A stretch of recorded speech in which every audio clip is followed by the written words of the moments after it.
পাশে মানুষের সাথে আমরা আছি এই বাংলাতে। আপনারা দেখছেন সংবাদ শিরোনাম। দেখলেন তো অনেক কিছু, এবার দেখুন নতুন কিছু। নমস্কার, আমি অনিশা আর আপনারা দেখছেন সংবাদ শিরোনাম। দেশ জুড়ে চলছে 2024 লোকসভা নির্বাচন। ইতিমধ্যেই পঞ্চম দফার নির্বাচন শেষ হয়ে গিয়েছে। এরপরে বাকি আরও 2 দফার লোকসভা নির্বাচন।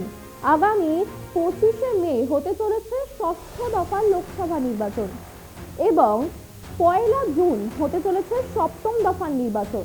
তারপরেই 4 জুন হতে চলেছে ভোট গণনা। আগামী 25শে মে হতে চলেছে ষষ্ঠ দফার নির্বাচন তমলুক লোকসভা কেন্দ্রে। এই লোকসভা কেন্দ্র থেকে প্রতিদ্বন্দ্বিতা করছেন তৃণমূল কংগ্রেসের হয়ে দেবাংশু ভট্টাচার্য এবং বিজেপির হয়ে লড়াই করছেন হাইকোর্টের প্রাক্তন বিচারপতি অভিজিৎ গঙ্গোপাধ্যায়। এর পাশাপাশি সিপিএম এর হয়ে লড়াই করছেন সায়ন ব্যানার্জি।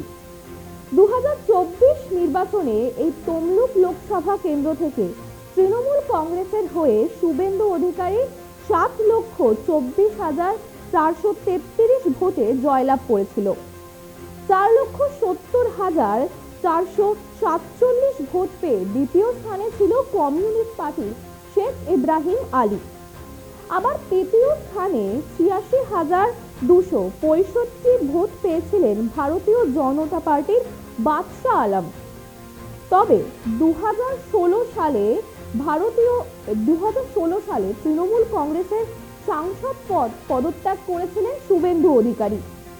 2016 সালে এই লোকসভা কেন্দ্র থেকেই বাই ইলেকশনে তৃণমূলের হয়ে জয়লাভ করেছিল শুভেন্দু অধিকারীর ভাই দিব্যেন্দু অধিকারী।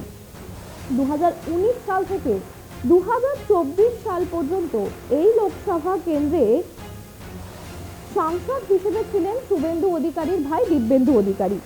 অন্যদিকে 2020 সালে শুভেন্দু অধিকারীর তৃণমূল ছেড়ে বিজেপিতে যোগদান করেছেন।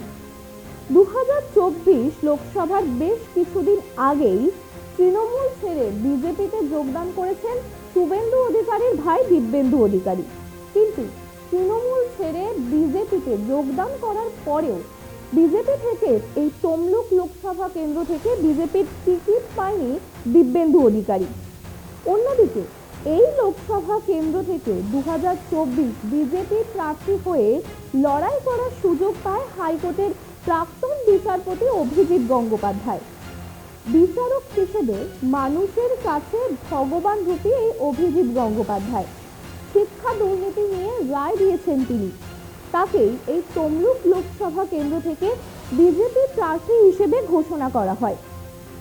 আমরা যদি 2019 লোকসভার দিকে তাকাই তাহলে সেখানে দেখা যাবে এই তমলুক লোকসভা কেন্দ্র থেকেই 7,24,433 ভোট পেয়ে বিপুল ভোটে জয়ী হয়েছেন দিব্যেন্দু অধিকারী।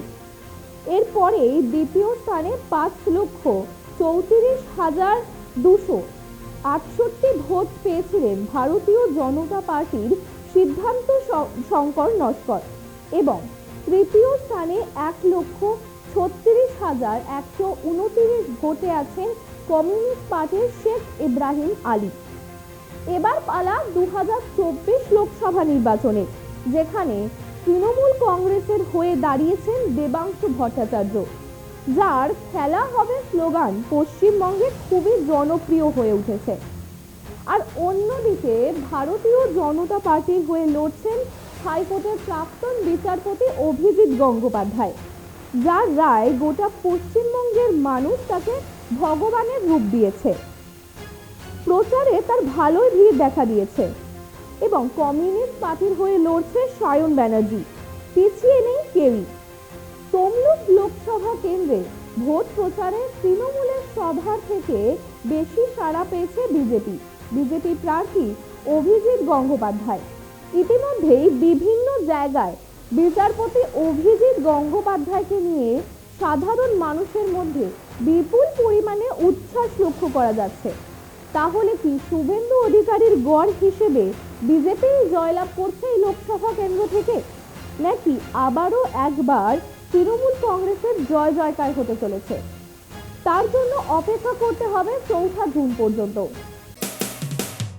মানুষের পাশে মানুষের সাথে আমরা আছি এই বাংলাতে। আপনারা দেখছেন সংবাদ শিরোনাম। দেখলেন তো অনেক কিছু, এবার দেখুন নতুন কিছু।